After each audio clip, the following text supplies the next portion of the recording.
Wabarakatuh. Selamat sore. Sebelumnya perkenalkan, nama saya Ovan Sinudin dengan NIM 2023-210069. Video ini saya buat untuk memenuhi persyaratan ujian akhir semester mata kuliah Informasi Governance Administrasi. Dan pada kesempatan ini saya akan membahas tentang good governance.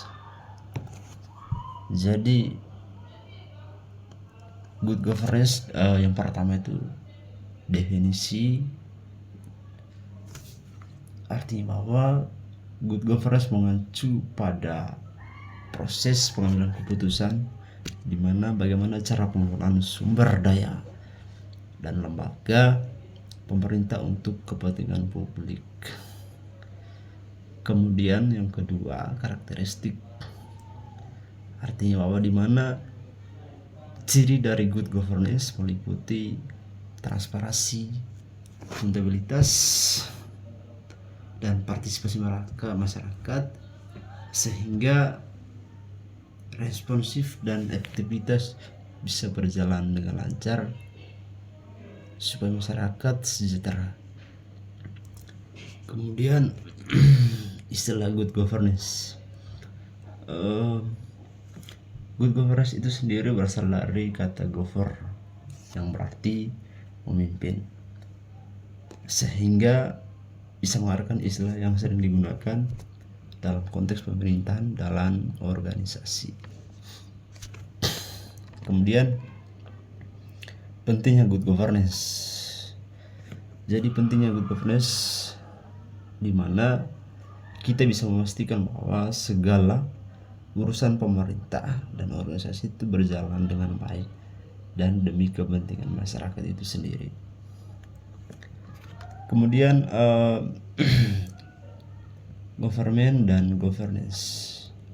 Jadi penggunaan dari dua kata tersebut terdapat perbedaan, di mana governance itu pemerintah yang merujuk pada kelembagaan pemerintah, dan governance yang berkaitan dengan mekanisme bagaimana proses pengolahan. Lalu kemudian kita masuk di unsur-unsur governance, di mana pentingnya unsur good governance, sehingga unsur good governance mencakupi aspek-aspek baik itu dari segi tanggung jawab, aktivitas, dan pelaksanaan dalam kebijakan. Jadi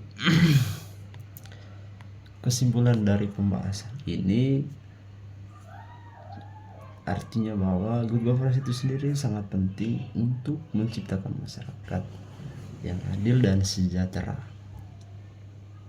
sehingga dengan adanya penerapan prinsip good governance, di mana kepercayaan publik untuk memastikan dan untuk pemenuhan hak-hak masyarakat itu dipenuhi.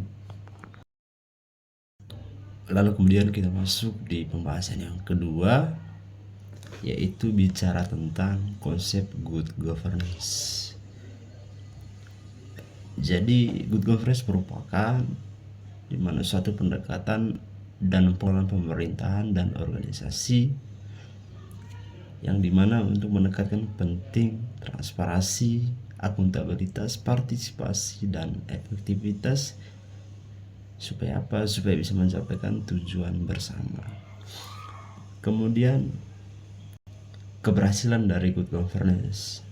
Jadi keberhasilan dari penerapan good governance akan membawa dampak yang positif sehingga bisa membangun kesejahteraan untuk masyarakat. Kemudian kita bicara tentang prinsip-prinsip good governance. Yang pertama, wewenang dan kebijakan. Artinya apa? Dalam wewenang tersebut tentunya ada penyusunan wewenang dan kebijakan yang jelas, sehingga untuk memastikan pengelolaan yang efektif dan efisien. Kemudian yang kedua, keterbukaan dan transparansi. Jadi artinya bahwa di mana semua proses pemerintahan harus terbuka dan dapat meningkatkan kepercayaan publik. Kemudian yang ketiga, tanggung jawab, di mana setiap individu dan lembaga memiliki tanggung jawab dalam melaksanakan tugas yang harus disiapkan dan mempertanggungjawabkan. Kemudian lanjut,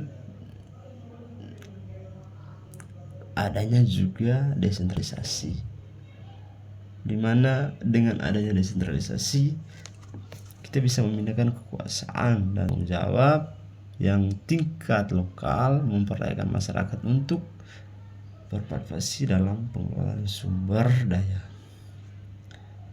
Kemudian tentunya ada kemandirian dan kemitraan, di mana sehingga mendorong kolaborasi antara pemerintah, sektor swasta, dan masyarakat untuk mencapai tujuan pembangunan yang berkelanjutan.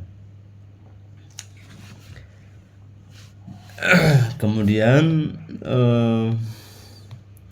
kita masuk di upaya untuk mewujudkan good governance. Jadi tentunya ada beberapa poin yang saya jelaskan. Yang pertama, dari segi strategi, di mana penerapan ini untuk prinsip-prinsip yang telah diraihkan untuk membangun sistem pemerintahan yang lebih baik, agar apa? Untuk meningkatkan pelayanan publik dan menciptakan masyarakat yang lebih sejahtera. Dari kesimpulan pembahasan ini, di mana penerapan good governance sangat penting untuk menciptakan pemerintahan yang adil, transparan, dan responsif terhadap kebutuhan masyarakat, sehingga dengan memperhatikan prinsip-prinsip ini diharapkan terciptanya lebih baik dalam kemajuan bersama, terlebih khusus untuk masyarakat.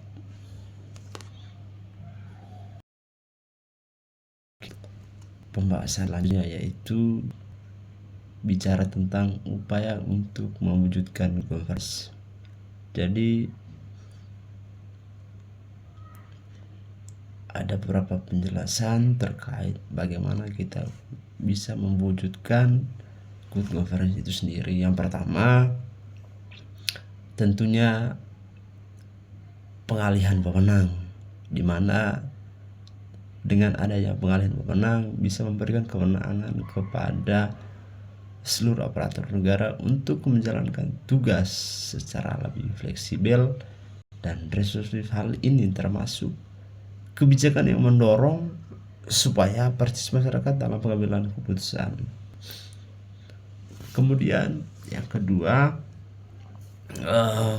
kendala dalam mewujudkan good governance. Yang pertama itu kendala dalam internal, di mana sistem kelemahan aparatur negara banyak